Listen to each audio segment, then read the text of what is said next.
Welcome back, Guardians. Today's report involves the history and the rumors surrounding one of the most intricate and potentially dangerous individuals to have access to the tower. We speak, of course, of Xur.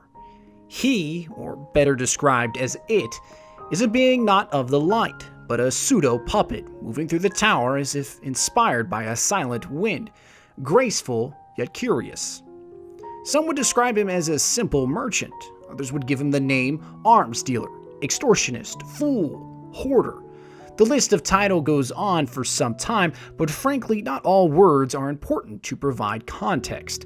And the context surrounding Xur, if it can even be called that, remains to be proven as factual evidence. We have pieces of information grounded in reality, but most of our knowledge surrounding Xur and the Nine remain convoluted in conjecture, rumor, and speculation. This report hopes to offer an interpretation to both the facts and the possibility surrounding our traveling merchant of death. Those who traverse to and from the tower have an excellent definition of Xur. It is concise, deliberate, and helps us open the door to discovery on this most curious individual. Xur sells objects of legendary power. He accepts his own currency in service of his own enigmatic goals or those of equally cryptic masters. Mysterious, too, is the nature of his presence in the tower. Does he have some arrangement with the Vanguard or the Speaker? Are there those among the Guardian elite who understand Xur's nature and ultimate purpose? Or have all efforts to control his coming and goings simply failed? The thought of Xur having special arrangements with the tower's most powerful groups and individuals is of incredible interest, but it fails to illuminate the true question. Does Xur have his individuality? Does he have free will? Does he remain able to choose his own course of action, free from foreign control? The answer to this question is, honestly, difficult to answer, perhaps impossible with the current information, as there is a clandestine group that shrouds our access to the truth. Some would call them the Nine, Jovians, War Minds, elusive beings of immense power that have positioned Xur to be in close proximity with the tower's guardians. But these same beings also blanket reason and fact, hiding it from those who would seek it, and perhaps this is for the best, as anyone operating against the darkness and its minions is often targeted and removed from play. The same rationale could explain the Reef Awoken and Rasputin's reluctance to join us in our plight against our innumerable enemies. The Nine, if you choose to call them that, may simply be seeking safety or solitude from our problems, acting through proxies, such as Xur and potentially others, to satisfy their moral obligations or just simple curiosity for us. There is a different version. An argument that, when proposed properly, states that Xur, and by association the Nine, are using Guardians, using us to procure oddities and marvels that we cannot properly define. Glimmer, motes of light, strange coins, and of course acts of battle remain pieces of our economy. However, Glimmer remains the only piece we actively understand, as it is the fuel of our city's recovering industry and a form of currency. Glimmer passes through an economic life cycle. New Glimmer comes from reclaimed Golden Age caches and technology, whether a tiny mechanism or an underground lode seeded by ancient machines. This expansion of Glimmer simply drives down the value of Glimmer, but Glimmer is also constantly being used by the city's industry, which it converts into necessary components and materials. This sink helps keep Glimmer scarce and therefore valuable. As we understand it, Glimmer is a form of transmutable matter used by the city's foundries to create components and materials so that our economy may strive and continue to produce armaments and weaponry for our guardians, as well as other peacekeepers. But what remains interesting is that Xur has relatively little use of Glimmer. He does not often trade with it, and you'd get much more in your exchanges by bartering with coins or motes of light. But why is this? We understand Glimmer. We know its value is immense, almost unfathomable. So why is it that Xur would require coins that remain undefinable? We cannot verify their origin, their means, and even their design. Sometimes they can be procured through engrams decoded by the cryptarchy found on our enemies, or rewarded by the Vanguard and Crucible for successful feats of ability.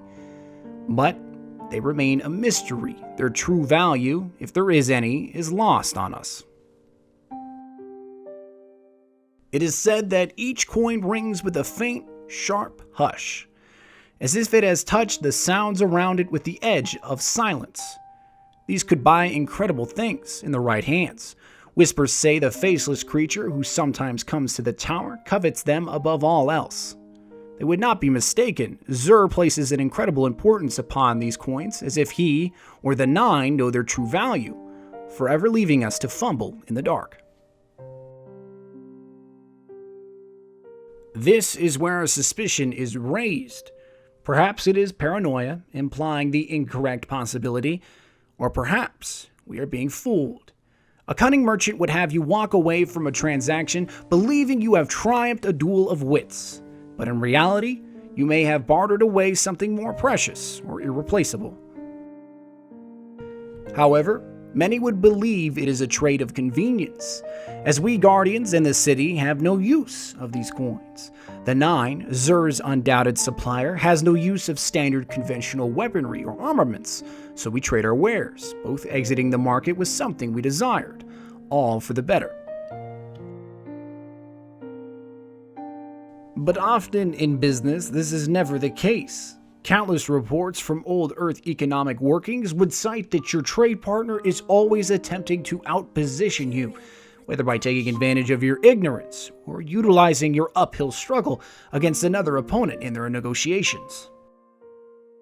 Make no mistake, we are ignorant of the true potential of these coins, and we face an uphill battle against an opponent that has backed us into a corner.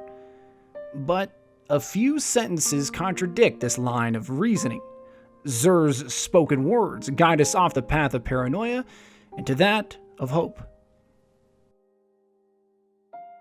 He has been reported by Guardians stating, "It is very possible that the Nine intend to help humanity. And do not be alarmed, I have no reason to cause you harm. And finally, I think it is very possible that I am here to help you." If Xur and the Nine are here to aid humanity in its struggle, we should not allow suspicion to turn them away. We stand against a rising tide. The Nine and Xur offer us the ability to face the encroaching darkness on a more level field. One must take advantage of this situation, regardless of the possible negative implications. The final portion of this report is on Xur himself. What, or better, who he was. Various accounts of Xur will always produce inaccuracies, but some Guardians have reported him in conversation, discussing his past and his creation. Most notably, he is from Earth, the seat of humanity, or at least a portion of him is. He was caught stating, "Some of the cells in this body began on this world. How strange to return." He may not be living, or at least not by our standards. Of course, life to a Guardian is a fickle thing to truly define. Perhaps Xur also shares in some portion of undeath, as he has also said, "I think the cells of this body are dying." What remains most intriguing of his speech are two portions of conversation caught during trades, recorded by observing ghosts. He said, "We came up from the dust and burrowed into the flesh for warmth and became something new. And the Awoken did not have a choice. We did." Is this the power of the Nine? To recreate organic material, impress upon it an illusion of free will, and have it act out in trade or observation as a puppet? Perhaps. The more questions we ask, the more we realize how little we know. Our inquiries are a dim, flickering flame in a sea of darkness. The slightest breeze would snuff us out. But this report remains unfinished. A great unknown remains unexplained, as our light has yet to touch the full truth. More on the Nine in my next report.